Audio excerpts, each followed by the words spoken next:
bendice. Bendiciones, hermanos. Dios los bendiga. ¿Cómo están? ¿Bien? ¿Seguro? No sé, me parece que están ahí medio, un poquito,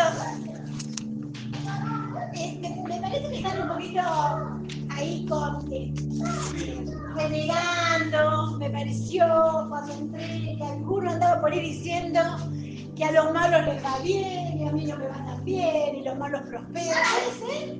¿O me pareció equivocada? Hoy vamos a hablar de este tema, cuando a los malos les va bien. Repitan que está ayudado. Cuando a los malos les va bien. Cuando a los malos les va bien. No sé si alguna vez le habrá pasado, o si solamente me pasó a mí. Levanten la mano los que alguna vez les pasó, que les molestó que a los malos les vaya bien. Porque a veces, bueno, hay mucho en la Biblia sobre este tema. Es imposible leer todo lo que hay, porque los personajes bíblicos, como por ejemplo Job, Habacuc, Miqueas, Salomón, Asaf, David, bueno, muchos personajes, Jeremías, se han quejado han tenido este problema, este planteo, le han presentado a Dios esto y les ha sido bastante chocante y Dios no los dejó sin respuesta. Esto ya es algo que de antiguo viene el hombre. Los filósofos griegos, los estoicos, Séneca, también estaban con estas cuestiones, pero Dios a sus hijos les dejó en la Biblia aclarado bien cómo tenemos que manejarnos ante esta dificultad que se nos... Porque estadísticamente es el primer problema, la primera causa de que las personas estén rebeldes contra Dios, es el desconocimiento de lo que la palabra de Dios dice acerca de esta situación. Y la gente se rebela contra Dios, lo culpa, como si él fuera el que está siendo cómplice de estas injusticias, cuando de ninguna manera, ¿verdad? Pero bueno, rapidito vamos a pasar a... Yo les voy a entregar unos versículos para leer en su casa. Vamos a hacerlo rapidito porque son muchos. Por ejemplo, está el Salmo 37, el Salmo 73, eso es fácil de recordar porque es el mismo número, pero al revés. Y yo te voy a pedir que cuando lean el Salmo 37, cuando se termine, al final, vuelvan a leer el versículo 1, porque el versículo 1 sería como la conclusión, sería como la conclusión de como si fuera el consejo, cuando termine de desarrollarse todo esa cosa que decirles, vuelvan a leer el versículo 1. Es el consejo que Dios nos deja de lo que tenemos que tener en cuenta, es como un consejo. Gracias, para no leer todo porque es imposible. El Salmo 37 es bastante específico sobre esto. Pero hay muchos más, que ahí los tienen. En la semana van a tener esa tarea. ¿Qué tenemos que hacer para poder sacarnos esa molestia, esa disconformidad, ese reclamo que a veces hacemos? Primero en primer lugar hay que tener en cuenta que la gran mayoría de los problemas que nosotros tenemos es porque a veces cuando nos comparamos quedamos en desventaja y decimos, ¿cómo yo que sirvo a Dios? Y este otro que hace cualquier cosa, y él prospera, le va bien, y yo estoy para atrás. Primero tenemos que tener en cuenta que, antes que nada, que la inmensa mayoría de los problemas que tenemos son consecuencia de nuestras malas decisiones. Como por ejemplo, contraer deudas, mala alimentación, fumar, una mala elección de pareja, una mala elección de un socio comercial. Bueno, todos estos errores que cometemos, la primera causa a veces no es culpa del otro, a veces es culpa mía que no me vaya bien. Pero, a su vez, también hay que reconocer que es verdad que hay veces donde son los demás los que nos han causado un daño patrimonial o un daño del tipo que haya sido, tipo de daño de cualquier tipo de cosa, clase. Hay gente que se dedica, que encima de que hacen lo malo, encima, claro, sí, es verdad, uno lo razona y tienen razón, les va bien, porque han robado, porque han estafado, porque han coimeado, porque han pedido dinero y no lo han devuelto. Bueno, entonces se han enriquecido de esas maneras. Pero ¿qué hay que pensar? ¿Qué hay que pensar? Lo que hay que pensar es que Dios no, la justicia de Dios parece que tarda, pero no tarda. La justicia de Dios siempre llega y nunca falla. Jeremías, por ejemplo, dijo que los planes de Dios para nosotros son de bien y no de calamidad. Son para darnos un futuro y una esperanza. Son de bienestar.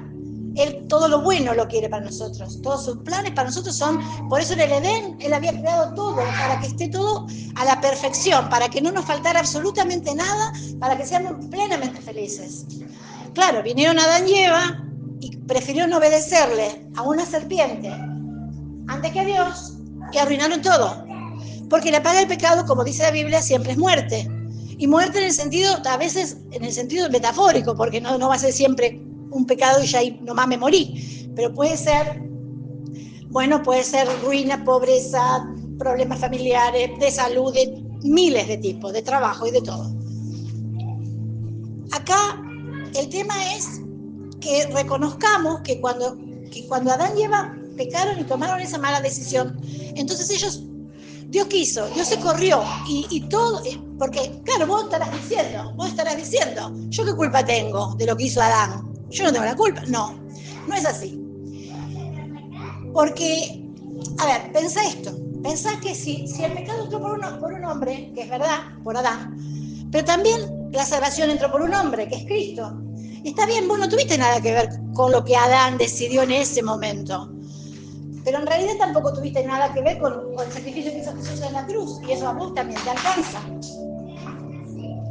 Entonces, si nosotros estamos cubiertos por los alcances de esa salvación, bueno, también estamos dentro de este sistema que quien más, quien menos, todos en algún momento le hemos dado la espalda a Dios, en algún momento todos, porque el que dice que no tiene pecado se engaña a sí mismo, se engaña solo. Entonces, por esta causa es que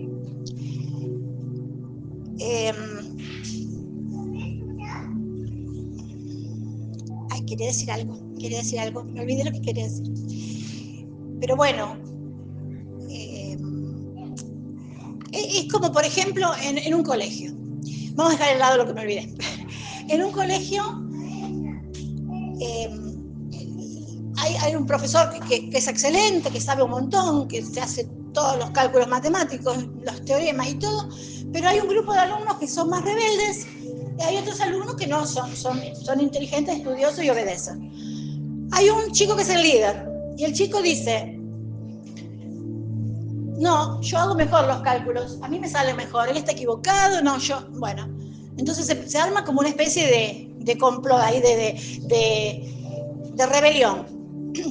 El profesor tiene dos caminos. Uno es disciplinarlos a los rebeldes y el otro es permitirle decirle: pasa, acá tenés el pizarrón, bueno, yo me siento, hacé todo, explícame, enséñame vos a mí.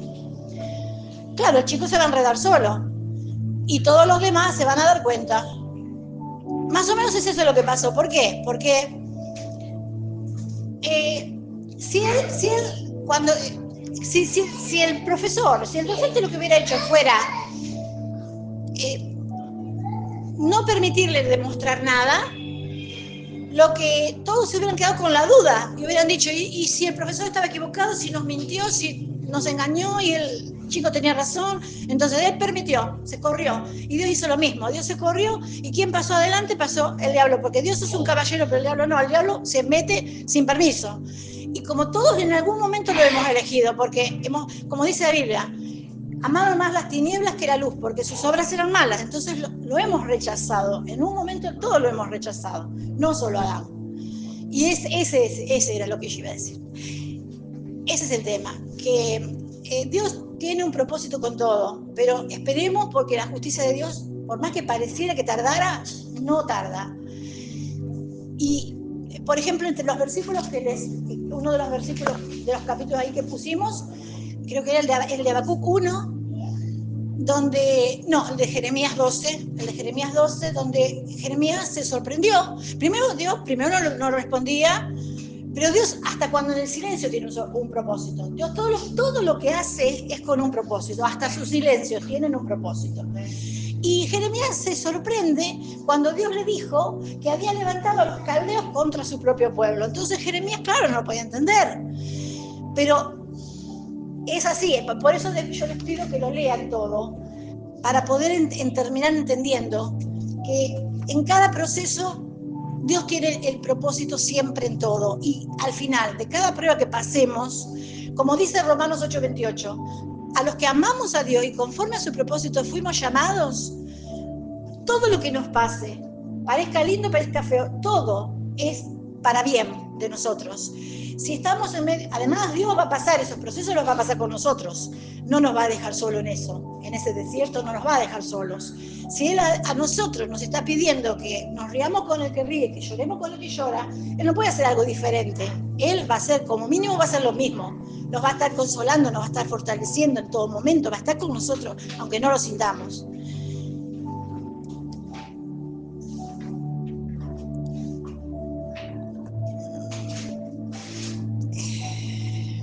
¿Qué decir?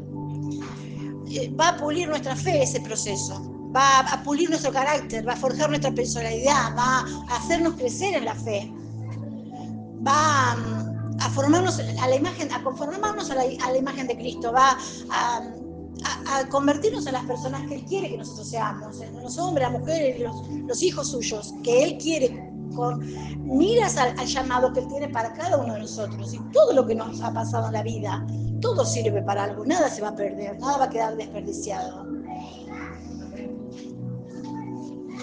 Así que yo lo que les animo es a que tengamos en cuenta estas cosas, que no necesitamos entenderlo todo, porque Job tampoco, Job y Habacuc que se quejaba, Job no entendía todo, Habacuc tampoco, pero no necesitamos ahora ya estar entendiendo absolutamente todo. En algún momento todo tiene su tiempo, un tiempo que es perfecto. Así que tranquilo, no hace falta que ahora entiendas todo. A su debido momento Él se va a manifestar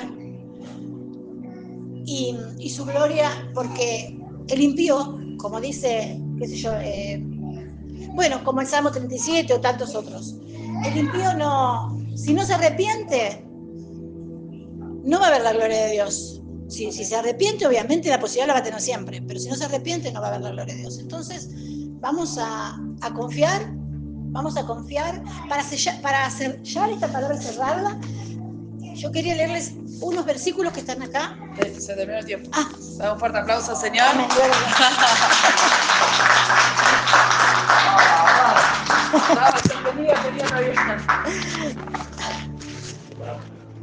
Gracias, Jesús. Bueno, el valiente. Amén, Maca.